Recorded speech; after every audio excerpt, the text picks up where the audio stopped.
So I chose to hop on here right quick just to give a word of encouragement for you, for myself. Throughout this week, I have been just hearing and contemplating with the word reinvent. Yep, reinvent. And been struggling with it, being challenged by it, just really trying to make sense of it. And the more and more that I hear the word reinvent, I'm just like, okay, I want to reinvent. Do I cut my hair off? Do I lose weight? Do I buy a new wardrobe? All these things. Do I find a new outfit? Do I change the way that I flow and what I look like on the outside? And this morning, I have been thinking about decluttering some things and really, really impressed about cleaning out my garage and getting some areas in my house under control. Yep. But more importantly, when I got to church this morning, my pastor was talking about making room for things, and that's been our theme for 2020, making room. And what are you going to make room for? And so he was talking about making room for the new. And it really resonated with me because I was just like, wow, here it is. I'm talking about reinventing something. And I was thinking of more, superficial things. But as I began to sit there and listen to the message, my heart began to weep, tears began to stream. And typically when I hear the word, that can happen. But this was different this morning. It was almost as if the Lord was trying to tell me that the reinvention is going to have to start from within. It doesn't necessarily mean that I'm having what some women would, I guess, consider a midlife crisis. I think I'll be 43 in August. I started to think about quite a few things, not being married. I don't have children. I've had lots of transitions, and I've spoken about that before. I probably am the queen of transition. I probably need to write some books about transitions and share what that means and what that looks like for a lot of people, and how do you truly get through those patchy places in life. But as I began to think about reinventing myself, I was like, maybe I just get a new hairstyle and change my hair color, my natural hair, cut it off, start all over again, put a design in the back. I was just thinking about all kinds of things. And like I said, as I sat and I listened to the message this morning, I was just really moved by the fact that the reinvention begins in the heart. The reinvention begins with you decluttering some of the things that you've thought about, things in your mind, things that are going on internally. And I was just kind of like, wow, this reinvention that, there's something in my eye. This reinvention that I have been hearing, and like I said, I've just been hearing the word, but this reinvention that I've been so fixated on this week is more about Shantae reinventing or just clearing out some stuff. Yep, clearing out some things that was really, really gross. But clearing out some things on the inside in order for me to truly manifest in this season. There are a lot of things that God has shown me. There are a lot of things that God has promised me. And I have to begin the work.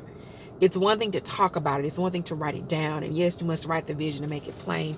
It's another thing for you to begin to take the steps to truly move into that thing.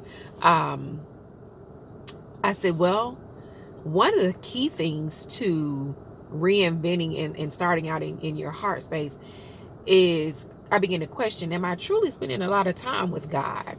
Am I investing that 10%? Am I really giving him my first fruits? And I'm not talking about money right now. I'm talking about my time.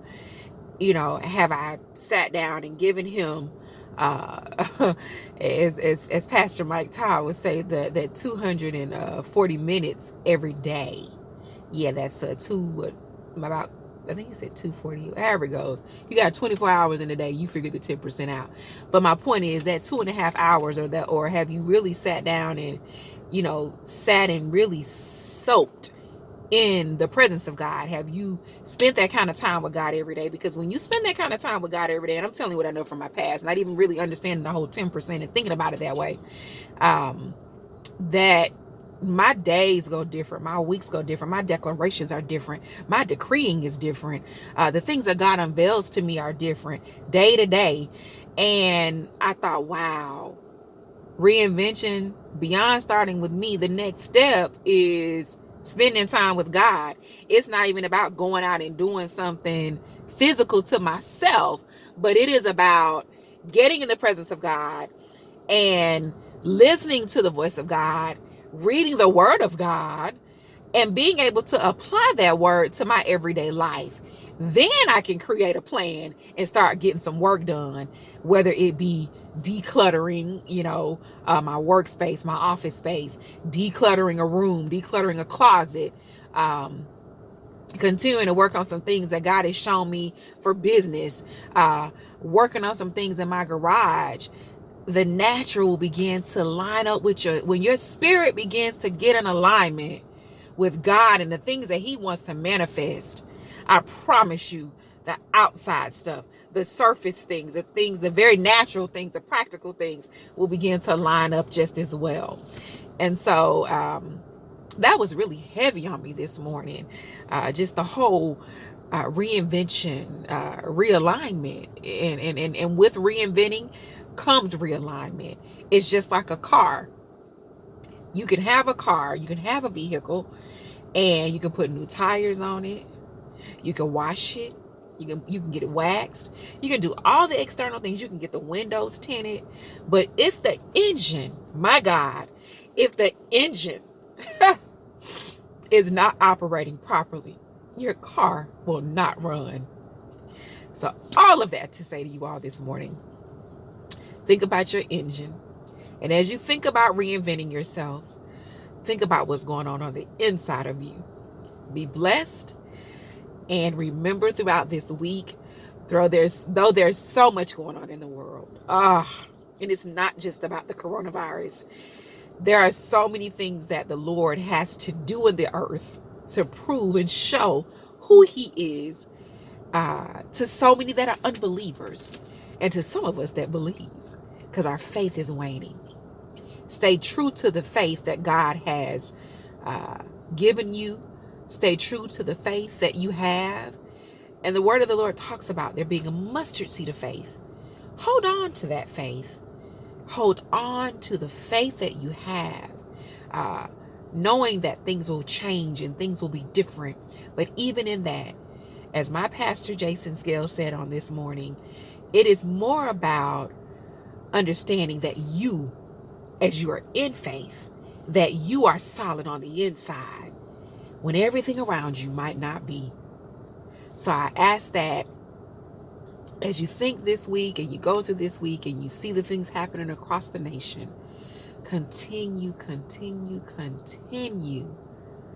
to have faith, but more importantly, trust in God. I should say, in addition to trust in God. And as you think about reinventing, don't think about the superficial, don't think about the natural, but really begin to think about what's on the inside of you. What's really on the inside of you that needs to be realigned so that the outside can line up with the inside. Be blessed, loves. I love you all. Have an amazing week this week, whether you're at home, whether you're in the physical buildings of your jobs. Be blessed, be safe, be careful, be vigilant, and be very prayerful this week. Be blessed, loves. Thank you. Bye-bye.